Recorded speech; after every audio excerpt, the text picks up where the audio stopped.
She stole a boy's coat to flee the brothel in the snow. A Lakota chief gave her a wedding dress. The coat was too small, that's what I noticed first. Not the girl inside it, the coat. A boy's canvas coat, the kind you put on a 10-year-old in autumn, not a grown woman in January. The sleeves didn't reach her wrists. The buttons, 3 of them already gone, left a gap at her chest she was holding closed with one fist. She stood at the edge of my camp with snow on her boots and one ear gone red from cold and the other white, which is worse. And she looked at me the way a person looks at the last lit window in a town they have no right to enter. I was sitting outside my lodge, not for any reason. I am old enough now that sometimes I just sit and let the cold come in a little, feel the bones of the world press against mine. My wife had been gone 11 months. My son was 2 days east with the horses. The camp was small that winter, maybe 30 lodges, old ones mostly, and the young men who stayed only stayed because they were mine and they would not leave me. She said something in English. I understand more English than I speak, and I speak enough. She said she needed somewhere to sleep. She said it once flat, like she expected a no and had decided to stand in the snow regardless. I looked at her a long time. There was a cut above her left eye, 3 days old, just at the stage where the skin gets tight and angry. Her hair was loose and had ice in it. The coat, someone else's coat, a child's coat. She was gripping the front of it so hard her knuckles were pale. I said, "Come in." That's how it started. Her name was Nora. She told me this after I gave her a blanket and a bowl of something hot, after she'd stopped shaking enough to hold the bowl without spilling. My daughter-in-law, Winona, sat across the fire from her and watched her with the flat, patient expression of a woman who has evaluated difficult things before and will evaluate them now. That look of Winona's has settled arguments and quieted frightened horses, and once, I believe, kept a half-drunk trapper from making the last mistake of his life. Nora drank the broth. She looked at the fire, not at me. She told me her name.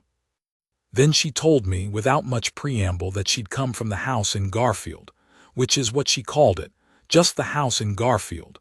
Though I knew what it was, everybody in 4 counties knew what it was, and that the man who ran it, a man named Prosper Chalk, would likely come looking. She said this plainly, not asking for anything, just putting the facts out like rocks on a table. I looked at the coat, the cut above her eye, the way she held herself like she'd learned to take up as little room as possible, which is a thing you learn in certain places and very rarely unlearn. I said, "How long?" She looked at me then. She had gray eyes, lighter than I expected, with something tired and wary moving behind them. She said, 3 years. I've thought about that answer a lot in the years since. Just 2 words. 3 years. But there was the whole weight of a life in them, or rather, the weight of time lost, the difference between the girl who walked into that house and the woman who walked out of it into the snow with a stolen coat. I said, "You can sleep here tonight." She nodded, that was all. Prosper Chalk came on the 4th day. I want to be careful here about the telling, because it is easy to make a thing like this into more than it was, and I have never had patience for that kind of story. There was no great standoff. There were no speeches.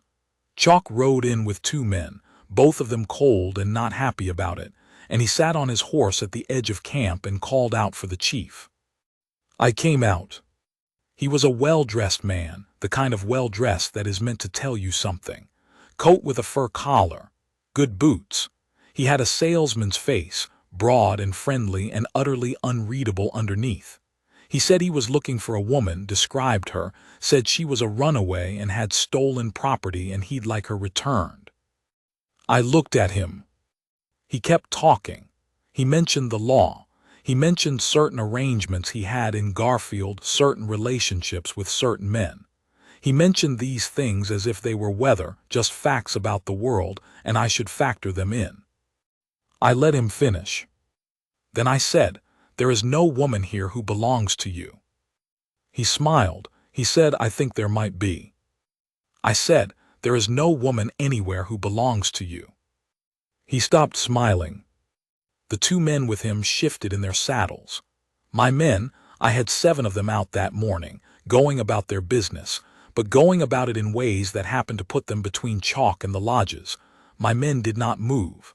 They just stood there, doing what they were doing, which happened to mean that Chalk and his 2 riders were looking at 7 men who had stopped what they were doing and were now simply watching.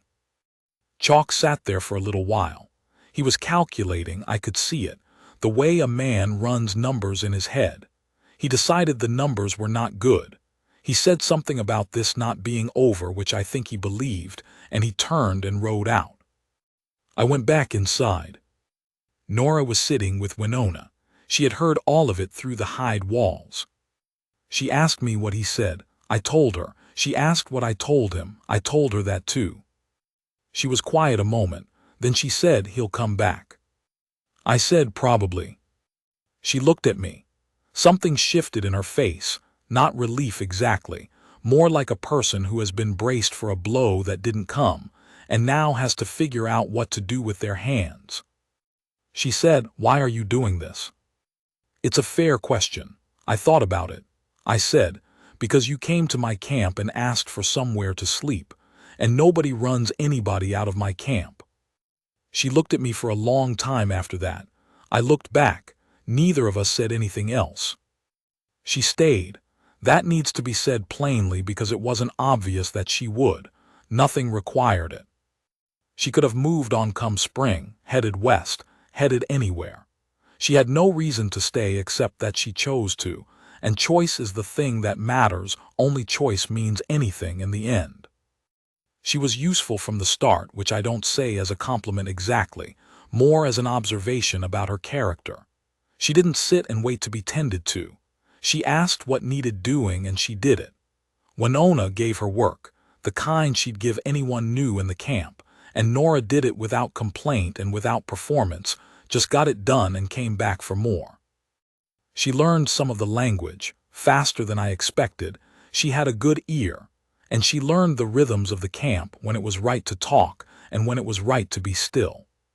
She and I talked in the evening sometimes when the work was done and the fire was low. Not about anything of consequence at first. The weather, the horses, what she knew of the towns to the west.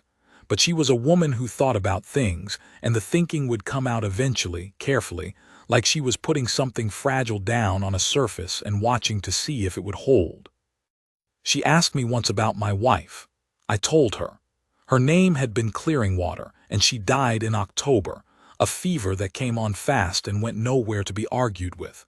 She had been a difficult woman in the best ways, argued with me when she believed I was wrong, which was fairly often by her accounting, and was usually right about it. We had been together 31 years. Nora listened to this without interrupting, which I appreciated. Then she said, "She sounds like she was formidable." I said, "That's exactly the right word." She smiled a little, small smile, careful, like she wasn't yet sure smiling was safe. I thought about that coat, the gap at her chest, the way she'd held it closed. Chalk did come back, twice. The second time, he brought a man from Garfield who had some official connection to the county. I never quite figured out what, and they stood at the edge of camp and talked about property and contracts. I stood and listened. My men stood around not doing anything in particular.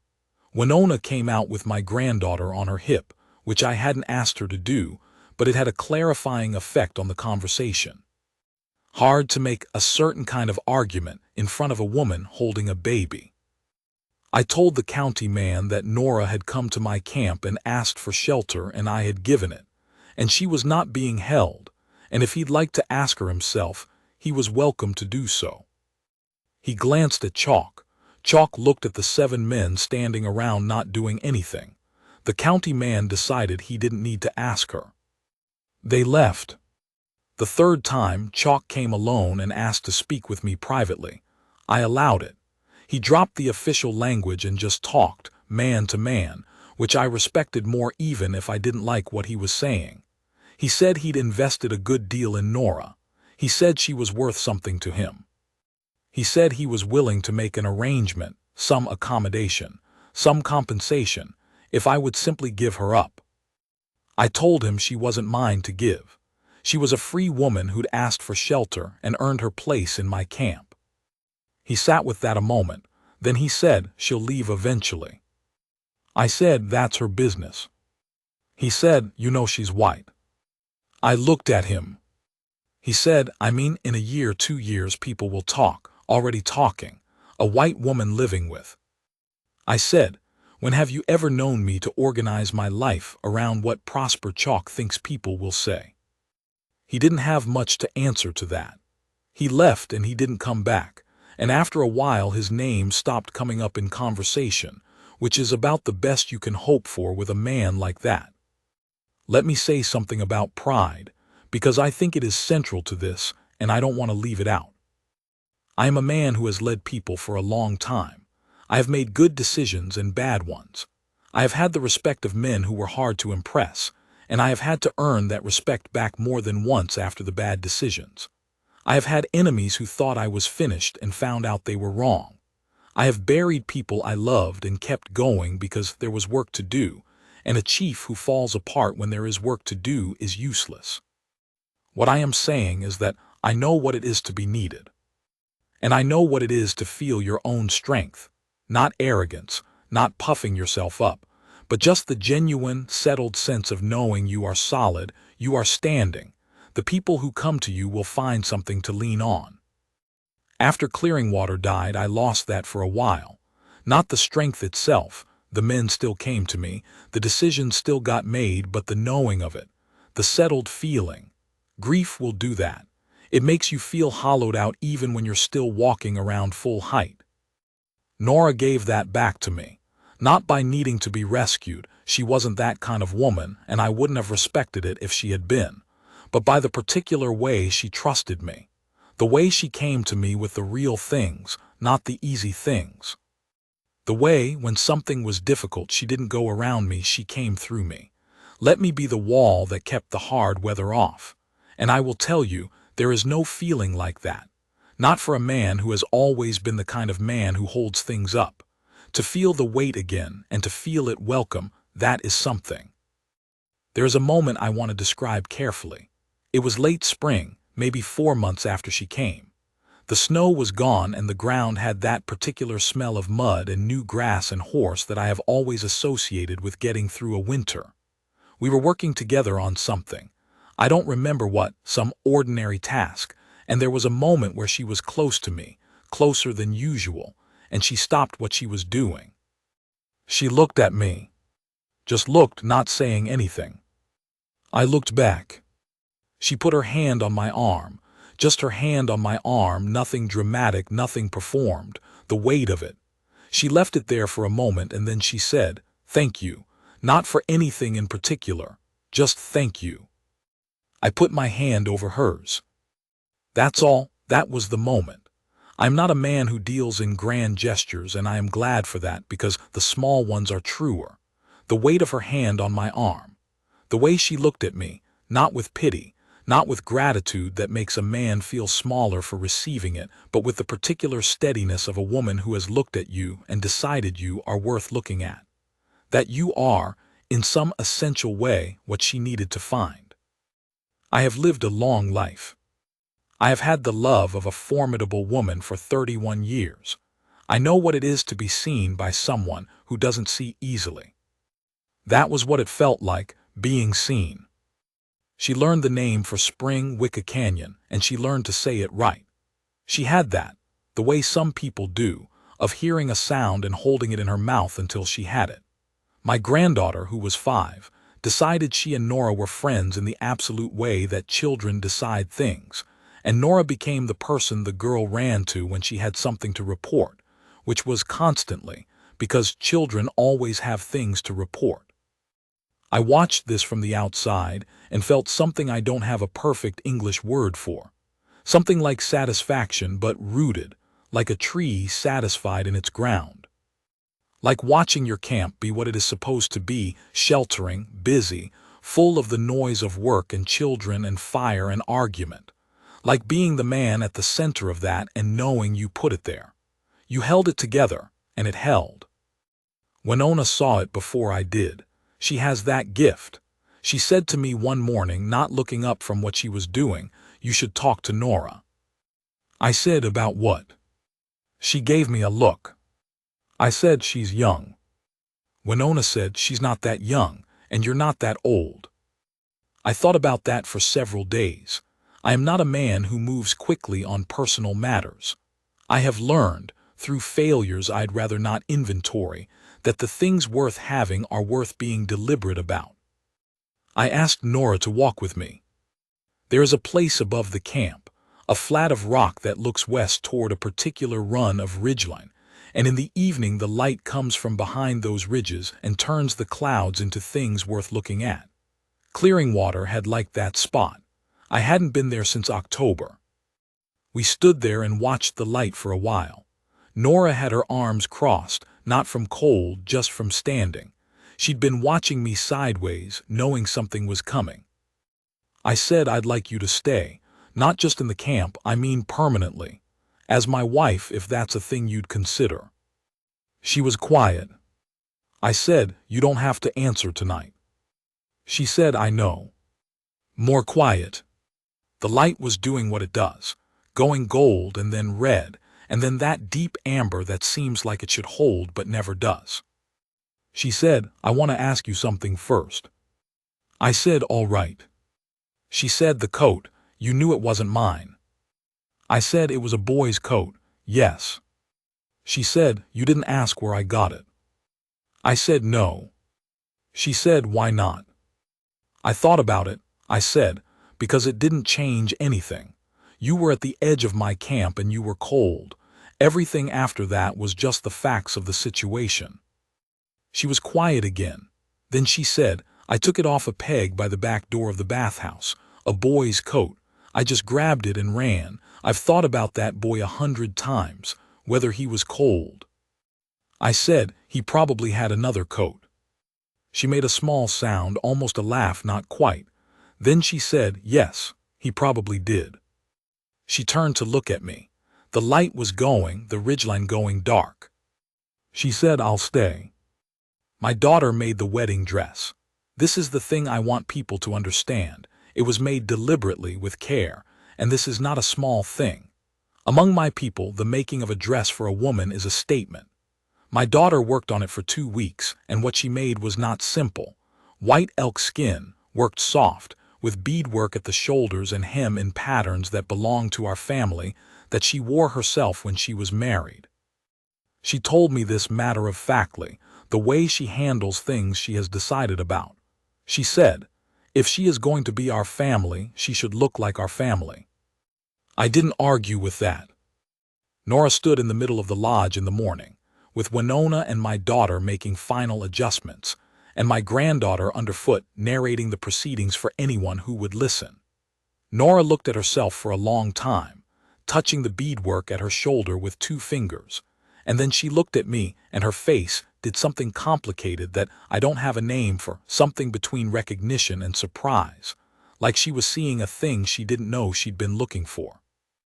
I had put on my good clothes. My son, who had come back for the ceremony, stood beside me, and he had the particular expression of a young man who is trying to be dignified and is mostly succeeding.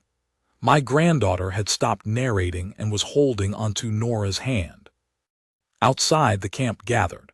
Word had gotten around, it always does, and people had come in from other camps, some of them a day's ride. I saw men who had known my father. I saw men I had ridden with for 20 years, men who had watched me make the difficult decisions and keep the difficult promises and be, for better or worse, the man who stood at the front. They were there not because they were required to be, but because they chose to be, which is the only way that means anything. The ceremony was brief. That is our way. The important things are made important by what they are, not by how long you spend on them. When it was done, Nora stood beside me, just stood beside me. Her hand found mine, that same gesture, the weight of it. I looked at the people gathered, the people who were mine, and felt the full force of it. The camp, the man who held it together, the woman at his side who had chosen this, knowing everything she was choosing, having come from nothing, having come in on a winter night in a coat that wasn't hers. There is a thing that happens when your worth is plainly, publicly recognized. When the person next to you has looked at everything you are and decided, yes, this one, this man.